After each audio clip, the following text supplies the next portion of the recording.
बंगाल में सरकार क्या बदली, भारत बांग्लादेश रिश्तों का पूरा नक्शा ही बदलता दिख रहा है। डिटेंशन सेंटर, सीमा पर फोर्सिंग और ढाका को सीधा संदेश। लेकिन सबसे बड़ा सवाल ये है कि क्या भारत अब अपनी सबसे सख्त बॉर्डर पॉलिसी लागू करने जा रहा है। नमस्कार, मैं हूँ जसवी कौशिक और आप देख रहे हैं वन इंडिया हिंदी।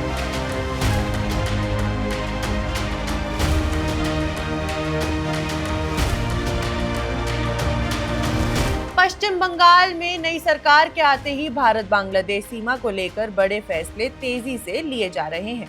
अवैध घुसपैठ, सीमा सुरक्षा और कूटनीतिक रणनीति अब बंगाल की राजनीति के केंद्र में आ चुके हैं।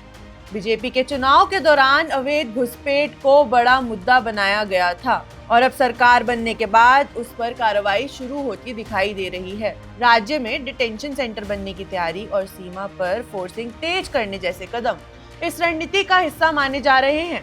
लेकिन सबसे बड़ा सवाल ये है, क्या ये सिर्फ राजनीतिक संदेश है या फिर भारत की नई सुरक्षा नीति की शुरुआत। डिटेक्ट, डिलीट एंड डिपोर्ट, यानी पहचानो, सूची से हटाओ और वापस भेजो। मुख्यमंत्री शुभेंदु अधिकारी पहले ही साफ कर चुके हैं कि उनकी सरकार इसी सिद्धांत पर काम करेगी। लेकिन सबसे बड़ा सवाल ये है, क्या ये सिर्फ एक राजनीतिक संदेश है या फिर वाकई आने वाले समय में बड़े स्तर पर कार्रवाई देखने को मिल सकती है। क्योंकि इसके साथ साथ सीमा सुरक्षा को लेकर भी ऐसे फैसले लिए जा रहे हैं जो भारत बांग्लादेश रिश्तों में नए अध्याय की तरफ इशारा करते हैं। सरकार बदलते ही बीएसएफ को भारत बांग्लादेश सीमा पर फोर्सिंग के लिए 27 किलोमीटर जमीन सौंप दी गई।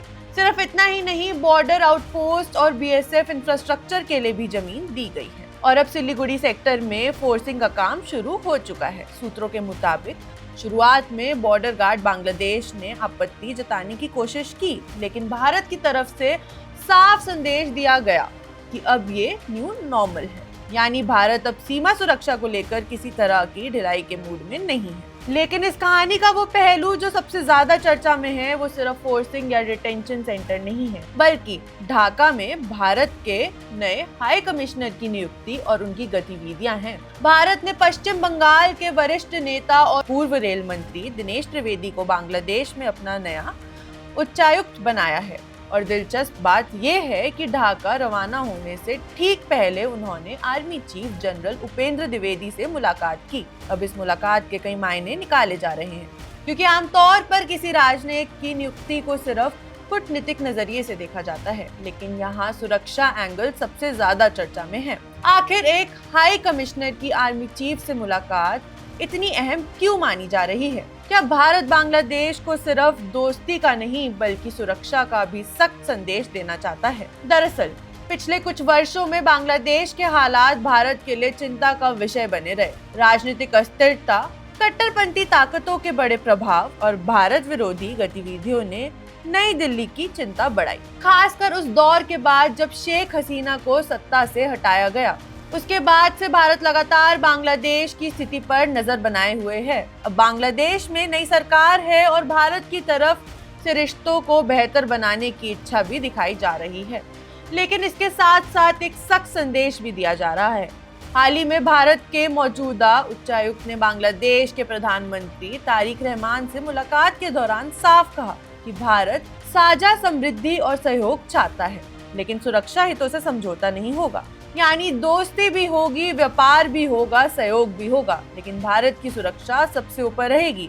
और शायद यही वजह है कि अब बंगाल से लेकर ढाका तक हर कदम को बेहद ध्यान से देखा जा रहा है। सोशल मीडिया पर भी इस पूरे मुद्दे को लेकर जबरदस्त बहस छिड़ गई है। कुछ लोग इसे राष्ट्रीय सुरक्षा के लिए बड़ा और जरूरी कदम बता रहे हैं, तो कुछ सवाल उठ रहे हैं कि क्या इससे मानवीय संकट पैदा हो सकता है। लेकिन जनता के बीच सबसे बड़ा सवाल अभी भी वही है, क्या अब सच में अवैध घुसपैठ पर लग पाएगी रोक? क्या भारत अब अपनी सबसे सख्त बॉर्डर पॉलिसी लागू करने जा रहा है? क्या बंगाल की नई राजनीति भारत बांग्लादेश रिश्तों का भविष्य तय करेगी? फिलहाल एक बात तो साफ दिखाई दे रही है कि बंगाल में सत्ता बदली और उसके साथ बदल गई भाषा भी। अब बात सिर्फ राजनीति की नहीं, सीधा राष्ट्रीय सुरक्षा की हो रही है।